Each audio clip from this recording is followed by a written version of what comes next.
नमस्कार मंडळी, तुमचं पुन्हा एकदा खूप खूप स्वागत आहे आजच्या एका नवीन व्लॉगमध्ये. आय होप तुम्ही सगळे मस्त असाल. तर इथे तुम्ही पाहताय तर आम्ही गावी आलेलो आहोत आणि आईच्या घरी आलेलो आहोत, म्हणजे माझ्या माहेरी आलेलो आहोत. आणि सकाळी सकाळी ना लोलो आणि प्रज्ञय दोघांनीसुद्धा ना बाथ टबमध्ये बसून जी दिवसाची सुरुवात आहे ती केलेली आहे ऑलरेडी. तर हा बाथ टब त्यांच्या मामाने त्यांना मुंबईवरून पाठवला होता आणि सकाळी सकाळी मस्त बाथ टबमध्ये त्याने आंघोळ केली. त्यानंतर मग आम्ही नाश्ता करायला बसलो सगळेजण. तर मस्त असे आंबे घेतले आणि ते कापून मस्त नाश्त्यासोबत खायला घेतले. म्हटलं चला आपण पोटभर जे आहे ते आंबे खाऊन घेऊया, कारण मुंबईमध्ये आपण विकत घेऊन कितीही आंबे खाल्ले तरी गावच्या आंब्यांची चव ना आपल्याला मुंबईतल्या आंब्यांमध्ये नाही मिळत. सो इथे मस्त आंबे एकत्र आम्ही बसून खाल्ले, नाश्ता केला, कारण आम्हालासुद्धा निघायचं होतं बाहेर जायला, म्हणजे माझ्या सासरी जायचं होतं. तर रात्रीच आम्ही इकडे येऊन पोचलो गावी. आणि सासरी जसं की मी आधी पण सांगितलेलं आहे की आमच्या सासरी कोणी राहत नाही, सगळं जण जे आहेत ती मुंबईमध्येच राहतात, त्यामुळे घर लॉक असतं. आणि त्यामुळेच मग आम्ही विचार केला की रात्री तिथे उतरायला न जाता इथेच आईकडे आम्ही उतरावं, म्हणजे रात्री जेवण वगैरे करून मग निवांत रेस्टसुद्धा करता येईल. आणि दुसऱ्या दिवशी मग म्हटलं आपण सासरी जाऊया, थोडं बघून येऊया झाडांना वगैरे आणि बरीच गोष्टी घरातल्या सगळ्या बघून येऊ. तर अशा हिशोबाने मग आम्ही जायचं ठरवलं सकाळी. आणि आम्ही दोघंच जाणार आहोत, मुलांना काही नेणार नाही आहोत. त्यामुळे म्हटलं चला पटकन असा नाश्ता करून घेऊया पोटभर, म्हणजे कसं पुन्हा रिटर्न येईपर्यंत भूक लागणार नाही.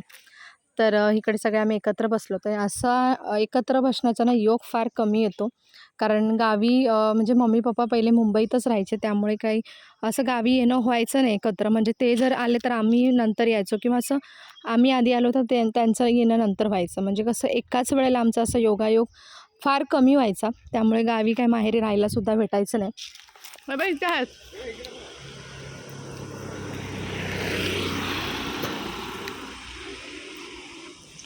गाडी बघ, गाडी बघ. धूळ पडली थोडी मोठी मोठी गाडी आहे. रात्री आम्ही आलो आईकडे संध्याकाळी, म्हणजे संध्याकाळी पण नाही म्हणतात, रात्रच झाली होती, 10 वाजले होते. 10 वाजता आम्ही आलो इथे आणि त्यानंतर मस्त आराम केला. सकाळचा सगळं नाश्ता वगैरे आवरला आणि आता निघालो आम्ही जायला आमच्या गावी, म्हणजे नवशीला. आणि रिक्षा खूप जणांना फोन केला पण रिक्षा काही मिळाली नाही आम्हाला. तर आम्ही इथे गावाच्या बाहेर थोडं स्टँडवर चालत आलो आहे आणि इथून बघूया आता रिक्षा वगैरे आम्हाला काही मिळते का, तर ती पकडणार आणि मग आम्ही जाणार आहोत. तर इथे आम्ही स्टँडवर पोहोचलेलो आहोत. स्टँड म्हणजे गावाच्या बाहेर जिथे बस स्टॉप असतो बसला वगैरे जाण्याचा, तर तिथे. आणि आम्हाला तिथे ट्रॅक्स मिळाली, तर आम्ही ट्रॅक्समध्ये बसलो. शेअरिंगमध्ये होती आणि खूप वर्षानंतर असा योग जुळून आला होता बसण्याचा, कारण लहानपणी आम्ही असं गावी जेव्हा यायचो तेव्हा शेअरिंग ट्रॅक्समध्ये वगैरे बसायचो. आणि बाजारपेठात येऊन पोहोचलो. म्हटलं चला आता थोडीशी भूक लागली होती, कारण इथला वडापाव जो आहे ना तो खूप फेमस आहे आणि तो खाल्ल्याशिवाय पुढे जाता येत नाही. मग मस्त आम्ही दोघांनी एक वडापाव घेतला, कारण नाश्ता ऑलरेडी केला होता, त्यामुळे भूक फार कमी होती. आणि तिथून मग पुढच्या प्रवासाला म्हणजे रिक्षा केला आणि पुढच्या प्रवासाला आम्ही निघालो. आणि फायनली येऊन आम्ही आमच्या गावी पोहोचलेलो आहोत.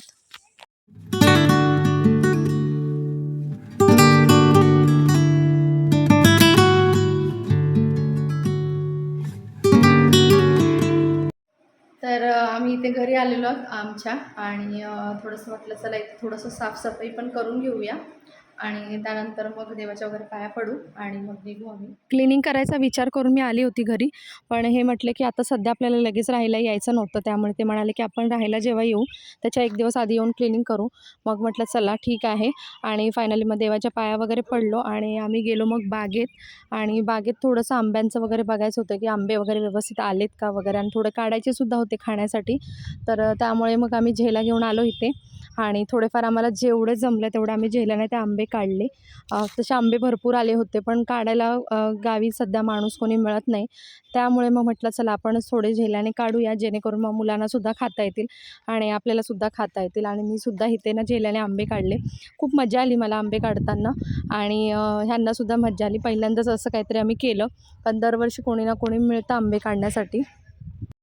आणि इथे तुम्ही बघू शकता माझा अथांग प्रयत्न किती आहे आंबे काढण्यासाठी. तर खूप मज्जा वाटत होती मला, थोडंसं वेगळा काहीतरी एक्सपिरियन्स.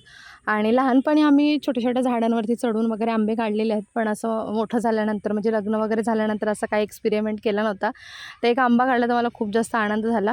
आणि हे झेलाने काढत होते, म्हटलं चला मी पण काढते. तर जवळजवळचे थोडेफार होते आंबे, ते मी काढले ओढून आणि खरंच निघाले. त्याचा आनंद काहीतरी वेगळाच होता. थोडेफार आंबे काढले. भर उन्हात आम्ही काढत होतो, त्याच्यामुळे आम्हाला खूप जास्त दमायला झालं, डिहायड्रेशनसुद्धा झालं आणि खूप थकायला झालं. मग थोडे काढले आणि आम्ही म्हटलं चला आता बस झालं, जाऊया आपण रिटर्न, कारण संध्याकाळी आम्हाला हळदीलासुद्धा जायचं होतं. तर पुन्हा माझ्या माहेरी जाऊन मला फ्रेश वगैरे होऊन तयारी करून रात्री मग हळदीसाठी निघायचं होतं दापोलीला. तर मग आम्ही आंबे घेतले आणि मग घरी गेलो आम्ही आमच्या पुन्हा. आणि रिक्षाची वाट पाहत होतो, पण रिक्षा पण काही इतकी लवकर आम्हाला सापडत नव्हती. त्यामुळे म्हटलं चला आपण काय करू शकतो म्हणून बाईक चालू करायचा प्रयत्नसुद्धा केला, पण बाईक पण काही चालू झाली नाही. मग फायनली एक रिक्षा आम्हाला मिळाली आणि त्यानंतर मग त्या रिक्षाने आम्ही घरी आलो.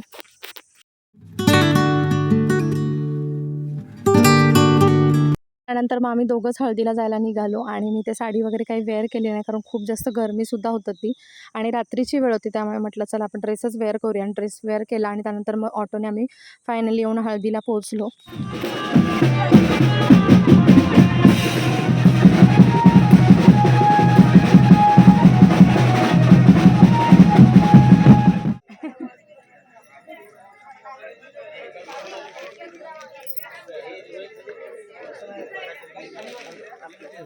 तर फायनली हळद वगैरे झाली. हळद समारंभ जो होता तो आवरला. त्यानंतर मग आम्ही जेवण वगैरे केलं आणि यांची ही मावशी आहे जिच्या मुलाचं लग्न होतं, सो तीसुद्धा आमच्यासोबत बसली होती. थोड्या वेळ टाईम स्पेंड केला. तर आमच्या इथे खूप मजाक मस्ती चालली होती, जोक्स चालले होते आणि असा आमचा आजचा दिवस गेला. खूप छान दिवस गेला आणि उद्या जे आहे ते लग्नासाठी आम्ही सगळे भेटणार आहोत. तर ताईसुद्धा आमची आली होती. म्हणजे चला आजचा ब्लॉग जो आहे तो मी इथेच एंड करते. आय होप तुम्हाला आजचा ब्लॉग आवडला असेल आणि हळद कशी वाटली तीसुद्धा सांगा. आणि जास्त काही शूट केलं नाही, जितकं शक्य झालं तितकं शूट केलं आणि जितकं जमेल तेवढं एन्जॉय करण्याचा प्रयत्न केला. चला पुन्हा भेटू एक छानशा व्हिडिओसहित. तोपर्यंत स्वतःची काळजी घ्या. व्हिडिओला लाईक आणि चॅनलला सबस्क्राईब करायला विसरू नका. पुन्हा भेटू एक छानशा व्हिडिओसहित. Bye bye.